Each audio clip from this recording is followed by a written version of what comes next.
Ça, c'est Stéphane. Et si vous avez un Stéphane dans votre vie, avez-vous une idée de combien il vous coûte à l'année? Selon le baromètre FACO-Odoxa 2024, nous sommes 16,6 millions de parents de chats et 9,9 millions de parents de chiens.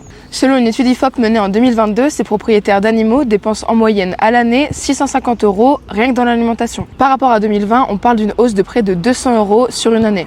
Une hausse qui n'est pas due au fait que nos boules de poils mangent plus que dans le passé, mais bien à l'inflation. Une étude de Nielsen IQ commandée par Radio France en 2023 éclaire les consommateurs sur les rayons les plus durement touchés par l'inflation en 2023. Celui dédié aux animaux est sur la 3e marche du podium avec une inflation de près de 15%. Juste pour l'alimentation, la hausse est de 18%. Par exemple, chez Friskies, certains paquets de gamme de croquettes spécifiques ont augmenté de 62%. Un autre domaine qui peut facilement mettre les propriétaires d'animaux dans le rouge, les soins. En moyenne, chaque année, les propriétaires d'animaux dépensent chez le vétérinaire 150 €. Et ça, c'est seulement si l'animal ne souffre pas de problèmes récurrents. En cumulant l'assurance, les loisirs, le gardiennage ou encore l'hygiène, un animal coûterait à l'année 943 €. Mais tout dépend encore de ce qui convient à l'animal. Par exemple, si des croquettes vétérinaires sont obligatoires, comme dans le cas de Stéphane, les 940 € peuvent être atteints rien que dans l'alimentation.